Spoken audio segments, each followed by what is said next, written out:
Il y a des jours où tu ressens que tout s'effondre, où tu regardes autour de toi et tu as celle impression que tout le monde avance, sauf toi, où tu te demandes à quel moment ta vie a pris cette tournure. C'est exactement ce que vivait Antoine. Il se levait chaque matin par habitude, accomplissait ses tâches comme un robot. Souriait quand on attendait de lui un sourire, mais à l'intérieur il se sentait vide, usé, presque invisible. Ses rêves d'autrefois s'étaient effacés sous le poids des responsabilités. Et il avait fini par croire que sa vie n'était plus qu'une succession de jours identiques. Mais un soir, alors qu'il rentrait en marchant le long d'une vieille rue pavée, il a entendu des notes de piano s'échapper d'une fenêtre ouverte. Il s'est arrêté, fasciné. La mélodie était imparfaite, parfois hésitante, mais incroyablement vivante. Antoine a fermé les yeux et il a senti une larme rouler sur sa joue.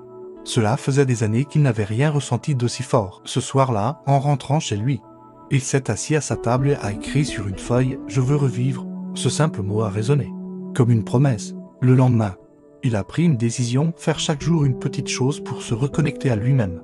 Pas des exploits, pas des changements spectaculaires, juste des gestes simples. Il a commencé par marcher quelques minutes sans but précis, juste pour respirer. Puis il a acheté un carnet où il notait chaque soir une chose qu'il avait aimée dans sa journée. Parfois c'était une odeur de café, parfois un sourire échangé avec un inconnu, parfois un souvenir revenu sans prévenir. Au début, il n'y croyait pas vraiment, mais jour après jour il a senti une différence. Son regard s'est ouvert, il voyait des détails qu'il ne remarquait plus, des couleurs, des sons, des émotions. Il a recommencé à écouter de la musique, à écrire quelques phrases, à rire plus souvent, et peu à peu, il a senti cette lumière intérieure, celle qu'il croyait être revenir. Bien sûr, il y a eu des jours sombres, des moments de doute, des instants où il se disait que tout ça ne servait à rien. Mais chaque fois, il se souvenait de cette musique entendue par hasard, de cette émotion qu'il avait traversée. Et il se répétait, si j'ai ressenti ça une fois, alors je peux encore le ressentir. Et il continuait, pas après pas. Quelques mois plus tard, Antoine n'était pas devenu quelqu'un d'autre. Il n'avait pas tout quitté pour une nouvelle vie. Mais il avait changé quelque chose de bien plus important, il s'était retrouvé. Il n'attendait plus qu'un miracle extérieur vienne transformer son existence. Il avait compris que la vraie force venait de ses choix quotidiens, répétés, qui te ramènent à toi. Et toi, qui écoutes cette histoire, peut-être que tu te sens comme lui.